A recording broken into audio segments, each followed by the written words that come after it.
Hello students, আজকে আমরা advance accounting 1 accounting relating to bankruptcy বা ইনসলভেন্সি এই চ্যাপ্টারের 4 নম্বর অঙ্ক করব। আমি একটু অঙ্কটা পড়ি। Mister misfortune of Dhaka is declared insolvent. He supplies you the following information for the preparation of his statement of affairs and deficiency account. আমরা বলছিলাম যে আমরা প্রথমেই কোনটা লাইবিলিটি কোনটা অ্যাসেট আমরা বলবো, এর মধ্যে থেকে লাইবিলিটিগুলো আমরা চুজ করব। Creditors for goods liability, salary due to clerk liability, tax owing to government liability, bank loan liability, furniture asset, stock asset, book debts assets, bills receivable assets, bill discounted liability, loan from wife liability, loss on gambling, আমাদের যে কোনো loss deficiency অ্যাকাউন্টে চলে যাবে। আর অ্যাডজাস্টমেন্টে আছে mister misfortune of Dhaka commence business 6 years ago with a capital of টাকা 50,000। এই 50,000 যাবে ডেফিসিয়েন্সিতে। হি ড্রিউ টাকা 10,000 ইচ ইয়ার, তার মানে 6 দিয়ে পূরণ হবে, 6 years 60,000 হবে, এটা চলে যাবে ডেফিসিয়েন্সি অ্যাকাউন্টে, সবার শেষে যে অ্যাকাউন্টে আমরা করি। During the year he made a profit টাকা 13,000, এই বছর তার প্রফিট হয়েছে 13,000 টাকা।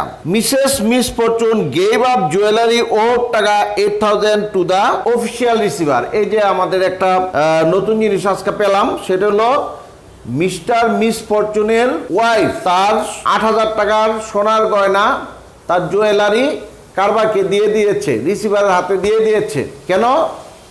তার হাজবেন্ডের দেউলিয়াত্ব কিছুটা ঘোচানোর জন্য। তবে এই 8,000 টাকা কোথায় যাবে? এই 8,000 টাকা আমাদের ওই যে স্টেটমেন্ট অফ অ্যাফেয়ার্সে আমাদের আনসিকিউরড অ্যাসেটসে যাবে, আর আরেকবার ডেফিসিয়েন্সি অ্যাকাউন্টের ডেবিট দিকে যাবে এডিশনাল ক্যাপিটাল হিসাবে। আমরা এখন দেখি কোনটা কোন লাইবিলিটি। ক্রেডিটর্স ফর গুডস, এটা কোনো সিকিউরিটি নাই এর এগেনস্টে, তার মানে এটা হলো unsecured creditors UC. Salaries due to clerk, যেহেতু এটা কর্মচারীদের ব্যাপার, তাদের স্যালারিটা আগে আগে দিয়ে দিতে হবে অগ্রাধিকার ভিত্তিতে, তাই এটা হলো প্রেফারেন্সিয়াল ক্রেডিটর্স। আমরা পিআর লিখে রাখলাম প্রেফারেন্সিয়ালস, এটা স্টেটমেন্ট অফ অ্যাফেয়ার্স যাবে। ট্যাক্স ওয়িং টু গভর্নমেন্ট, গভর্নমেন্টের ট্যাক্স আগেই দিয়ে দিতে হবে, এটা পিআর লিখে রাখলাম, এটাও preferential creditors. Bank loan, bank loan আমরা নিচ্ছি 20,000 টাকা, আর এর against the loan is secured by lien on stock or টাকা 40,000 রিপ্রেজেন্টিং বুক ভ্যালু। এখানে আমাদের দেখা যাচ্ছে যে 20,000 এগেনস্টে আছে 40,000, কিন্তু স্টকে আমরা একটু নিচে তাকাই, স্টকে দেখা যাচ্ছে যে আমাদের আছে 60,000, 60,000 থেকে আমরা সিকিউরিটির কাজে লাগাইছি কত? 40,000। আর স্টক এক্সপেক্টেড টু রিয়েলাইজ আবার আছে 60% বুক ভ্যালু। আমরা কিন্তু সবসময় সিকিউরিটির কাজে লাগাই রিয়েলাইজ ভ্যালুটা। তার মানে আমরা এইভাবে একটু দেখাই, স্টক আমাদের টোটাল স্টক আছে কত? 60,000, এটা হলো টোটাল স্টক। আর এর মধ্যে থেকে আমরা সিকিউরড, হ্যাঁ আমরা সিকিউরিটিতে লাগাইছি কত? 40,000, 40,000। তার মানে 60,000-এর কিন্তু 60% দাম হয় 36,000, আর সিকিউরিটিতে আমরা লাগাইছি 40,000 ইন্টু এটারও 60% রিয়েলাইজ ভ্যালু হয় 24,000, আর আনসিকিউরড রইল 20,000। আমরা যদি বিয়োগ দেই তার বাকিটা আনসিকিউরড কত? 20,000, 20,000-এর 60% রিয়েলাইজ ভ্যালু হয় 12,000। তার মানে কি? তার মানে হলো এটা আমরা সিকিউরিটির কাজে লাগাবো, আর এটা আমরা স্টেটমেন্ট অফ অ্যাফেয়ার্সের অ্যাসেট দিকে দিয়ে দেব। তবে কি হলো? তবে ব্যাপারটা হলো আমরা ব্যাংক লোন, আমাদের ব্যাংক লোন আছে কত? 20,000, এর এগেনস্টে আমরা সিকিউরিটি ছিল 40,000, কিন্তু রিয়েলাইজ ভ্যালু আছে কত? 60%, 24,000। তার মানে এটার এগেনস্টে আমরা 24,000 টাকা রাখলাম। আমরা 60,000 টাকার এগেনস্টে কত রাখলাম? 60,000 টাকার এগেনস্টে রাখলাম হলো 24,000। তার মানে কি? সরি, 60,000 না, 20,000 টাকার এগেনস্টে রাখলাম 24,000, আমাদের লোন 20,000। 20,000 টাকা এক্সট্রা রাখলাম 24,000, তার মানে কি এটা লাইবিলিটি, এটা অ্যাসেট, তার মানে এটা ফুললি সিকিউরড না, এটা হলো ফুললি সিকিউরড। আমরা এটা লিখে রাখলাম এফএস। ফার্নিচার কোনো সিকিউরিটি রাখি নাই। এরপরে আমরা আরেকটা লাইবিলিটি পাইছি, এটা হলো বিল ডিসকাউন্টেড। 12,000 বলতেছে যে বেড আছে কত 4,000। আচ্ছা, তো 12,000-এর এগেনস্টে আছে কত 4,000। তার মানে আমাদের আমরা সব সময় আগেও বলছি যে বিল ডিসকাউন্টেড আমরা এটা মুখস্থ রাখবো। বিল ডিসকাউন্টেড আমরা সবসময় কি করব, এটা আমরা আনসিকিউরড ক্রেডিটরসে দিয়ে দেব। আর লোন ফ্রম ওয়াইফ এটাও আমাদের মিস্টার মিসফরচুন তার ওয়াইফের কাছ থেকে লোন নিচ্ছে, এটাও কোনো সিকিউরিটি নাই, unsecured creditors. Loan from wife, unsecured ক্রেডিটরস।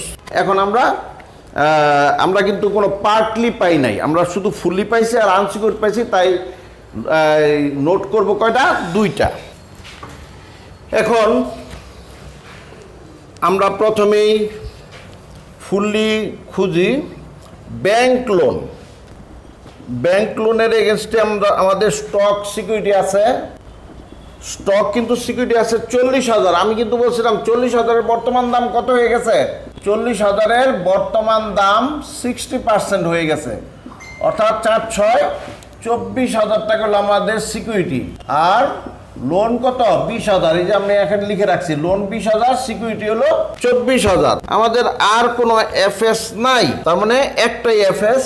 আমরা কমিশন দিয়ে দিই, লেস রিসিভার কমিশন 24,000-এর 4%। তার মানে কি দাঁড়ালো, 20,000 টাকা লোনের এগেনস্টে আমাদের সিকিউরিটি আছে 23,040। আর আমাদের ফুললি নাই, আর পার্টলিও আমাদের নাই। এখন আনসিকিউরড বসাই, ক্রেডিটরস ফর গুডস। একটা অ্যামাউন্ট থাকলাম বলছি, এটাই গ্রস, এটাই net. Tax owing to government, এগুলো প্রেফারেন্সিয়াল।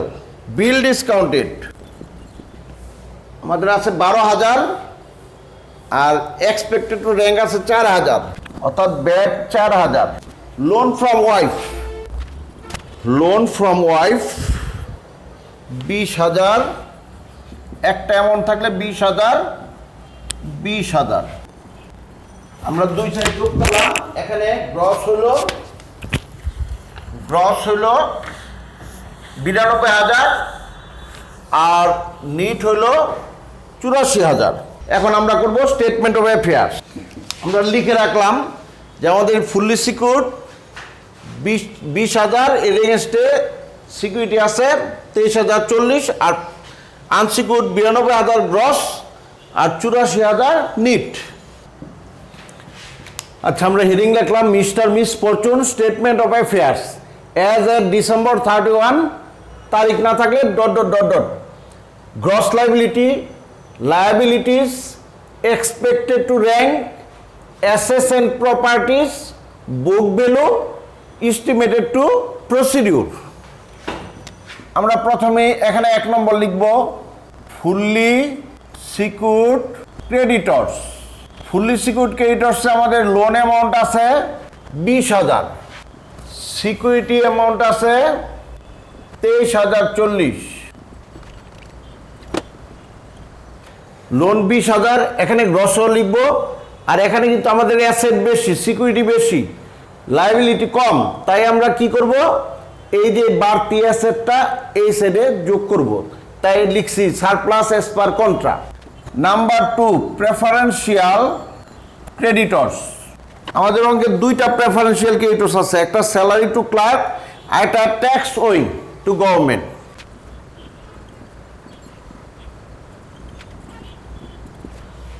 আমাদের 2টা আছে, একটা 1200 আর একটা 2,400, মোট হলো 3,600। আর এই টাকাটা যেহেতু আমাদের লায়াবিলিটি আমাদের অ্যাসেট থেকে এটা পূরণ করব, তাই আমরা লিখছি less deducted as per contra, অর্থাৎ এই টাকাটা এখান থেকে বাদ যাবে, অ্যাসেট থেকে বাদ যাবে, আর এখানে নীল হয়ে গেল।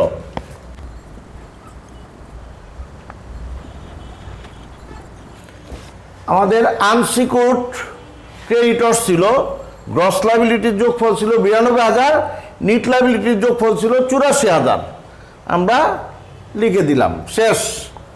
আমাদের এই সেট শেষ, যোগফল হবে 84,000। এটা আমরা আবার ওই সাইডে নিয়ে যাব। আগে আমরা অ্যাসেটগুলো লিখি। 1 নম্বর আনসিকিউরড প্রপার্টিজ। এটা করার সময় প্রথমে আমরা দেখব যে cash in hand, cash at bank আছে কি না। নাই, ঠিক আছে। না থাকলে আমরা অ্যাসেটগুলোর দিকে তাকাই, যে অ্যাসেটগুলো আমরা সিকিউরিটির কাজে লাগাই নাই। ফার্নিচার, স্টক সিকিউরিটির কাজে লাগাইছি, কিন্তু সবখানি লাগাই নাই। স্টক কিন্তু আমরা 40,000 টাকা সিকিউরিটির কাজে লাগাইছিলাম, আরও আছে 20,000 টাকা। এই 20,000 টাকার আবার রিয়েলাইজ ভ্যালু হলো 40%। তার মানে স্টক হলো 20,000 টাকা, এটা রিয়েলাইজ ভ্যালু 60%, 12,000 টাকা।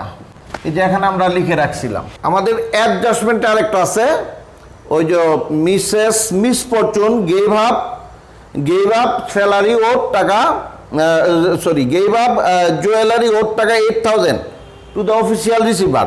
এটা এখানে আসবে। শেষ। এবার আমরা 2 নম্বর লিখব বুক ডেপস দেনাদার।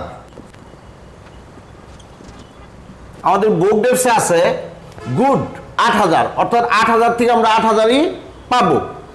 ব্যাড 4,000, তার মানে 4,000-এর মধ্যে 1 টাকাও পাবো না, তাই নীল। ডাউটফুল আছে 16,000, বলছে যে 50% রিয়েলাইজ, তার মানে 50% 8,000 টাকা পাবো। বিলস রিসিভেবল আমাদের আছে 10,000, আর বলছে যে 6,000 ব্যাড, তার মানে আমরা বুঝে গেলাম যে 4,000 টাকা আমরা পাবো। এই যে 4,000 আমরা যোগ করলাম, 44,000 হলো, মাইনাস রিসিভার এখান থেকে ফি পাবে কত, 10%। অর্থাৎ এখানে cash in hand, cash at bank নাই, তাই আমরা আর কিছু বাদ দিতে হলো না। এটার উপরে ডাইরেক্ট 10%, 4,400 আমরা টোটাল এস থেকে মাইনাস করব। আর এখানে সারপ্লাস ছিল, এটা যোগ করব, সারপ্লাস এস পার কন্ট্রা। তারপরে আমাদের আছে এই যে preferential deducted S per contra. এখন আমরা এই লাইবিলিটির যোগফলটা এই সাইডে আনবো, এটার থেকে এটা বিয়োগ দেব, 44,960। এটা হলো ডেফিসিয়েন্সি অ্যাকাউন্ট, স্টার মার্ক দিলাম, যেটা আমরা বের করছি। ক্লোজ করব। এখন আমরা করব ডেফিসিয়েন্সি অ্যাকাউন্ট। আমরা ডেফিসিয়েন্সি অ্যাকাউন্ট বের করছি কত, 44,960 লিখে রাখলাম, আর রিসিভার ফিস 4,400 লিখে রাখলাম, ডেফিসিয়েন্সিতে যাবে। আমরা ডেফিসিয়েন্সির ঘর করলাম, mister miss Fortune deficiency account, details টাকা। প্রথমেই এটা করার সময় আমরা লাইবিলিটি অ্যাডজাস্টমেন্টের দিকে তাকাবো। অ্যাডজাস্টমেন্টে লেখা আছে mister miss Fortune of Dhaka commence business 6 years ago with a capital টাকা 50,000। ক্যাপিটাল এই যে এই সাইডে আসবে। হি ড্রিউ টাকা 10,000 ইচ ইয়ার, উইথড্রন করছে প্রতি বছর 10,000 করে, 6 বছর 60,000। During the year he made a profit টাকা 13,000, net profit 13,000। Mrs misfortune gave up jewellery or টাকা 8,000 টু দ্য অফিসিয়াল রিসিভার। ইহাকে বলে এডিশনাল ক্যাপিটাল জুয়েলারি। এরপর আমাদের ডেফিসিয়েন্সি অ্যাকাউন্টে এখানে লিখব। এখানে বলছিলাম যদি কোনো লস আসে, সেই লসটা আমরা এখানে দেব। যেমন আমাদের অঙ্কে আছে লস অন গ্যাম্বলিং। এরপরে আমরা বলছিলাম ব্যাড ডেটস দেব। ব্যাড ডেটস আমরা 3 জায়গা থেকে পাই। নাম্বার 1 বুক ডেটসের মধ্যে থাকে ব্যাড ডেটস, যেখানে ব্যাড লেখাই থাকে। আরেকটা হলো ডাউটফুলের মধ্যে থাকে, আরেকটা হলো বিলস রিসিভেবলের মধ্যে থাকে। তা আমরা ব্যাড ডেটস পেয়ে গেছি 4,000, ডাইরেক্ট দেওয়া আছে 4,000, প্লাস ডাউটফুল 16,000 ছিল, এখান থেকে রিয়েলাইজ হয়েছিল 8,000, আর বাকি 8,000 হলো ব্যাড ডেটস। আর আমাদের বিলস রিসিভেবলে ব্যাড লেখাই আছে 6,000, 18,000। তারপর আমরা বলছি লস অন অ্যাসেটস। অ্যাসেটসের যেই অ্যামাউন্ট দুইটা করে আছে, বুক ভ্যালু রিয়েলাইজ ভ্যালু, বিয়োগ করে যদি রিয়েলাইজ ভ্যালু কম হয় লস এই সাইডে লিখবো, রিয়েলাইজ ভ্যালু বেশি হলে প্রফিট এই যে এই সাইডে লিখবো। ফার্নিচার আগে ছিল 8,000, বর্তমানে 4,000, লস 4,000। স্টক আগে ছিল 60,000, টোটালটা দেখবো কিন্তু আমরা। পরে এটার দাম হয়েছে 60%, রিয়েলাইজ হয়েছিল 36,000, আর বাকি থাকে কত 24,000। আর কিছু নাই। এবার আমি বলছিলাম বিল ডিসকাউন্টেড ব্যাড অ্যামাউন্টটা আমরা লিখবো এখানে, ছোট অ্যামাউন্টটা। টোটাল রিসিভার ফিস এখানে লিখবো। টোটাল বলতে আমাদের ওই যে তিনটা ছিল, একটা ছিল ফুললি সিকিউরিটির নোট করছি, সেখানে ছিল 960। তারপর আমাদের এই যে 10% ছিল 4,400, 5,360। আমাদের কিন্তু 1,15,960, আর এই সাইডে হয়েছে 460, মানে কি 500 টাকা কম আছে, অর্থাৎ আমাদের ট্রায়াল ব্যালেন্সে 500 টাকার ডিফারেন্স আছে। আমরা এখন ট্রায়াল ব্যালেন্সটা করে দেখব যে 500 টাকা আমাদের সাসপেন্স অ্যাকাউন্ট বের হয় নাকি। আমরা ট্রায়াল ব্যালেন্সের ঘর করলাম, এই সাইডে ডেবিট, এই সাইডে ক্রেডিট। এখানে যত কস্ট প্রাইস বা রিয়েল এই বুক ভ্যালুগুলো যাবে, এখানে প্রথমে আমরা দেখি উপর থেকে দেখা আরম্ভ করি ক্রেডিটর্স ফর গুডস, অর্থাৎ ক্রেডিটর্স লিখলাম 60,000। স্যালারি ডিউ কত 1,200। Tax owing 2,400। Bank loan 20,000। Furniture কিন্তু আমরা বুক ভ্যালু লিখবো, রিয়েলাইজ ভ্যালু না, 8,000। স্টক আমরা টোটালের দাম লিখবো 60,000।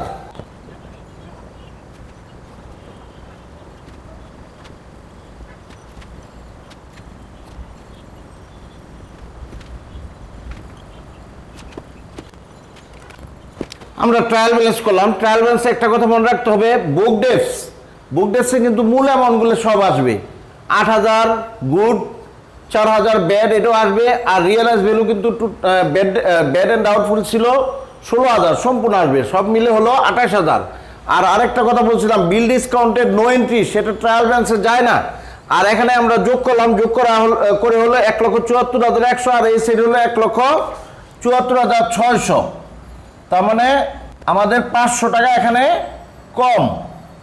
এই 500 টাকাই ডিফারেন্স, এই 500 টাকাই ডিফারেন্স ইন ট্রায়াল ব্যালেন্স, একটা স্টার দিয়ে রাখি। এই 500 টাকাই আমরা নিয়ে এখানে লিখব ডিফারেন্স ইন ট্রায়াল ব্যালেন্স।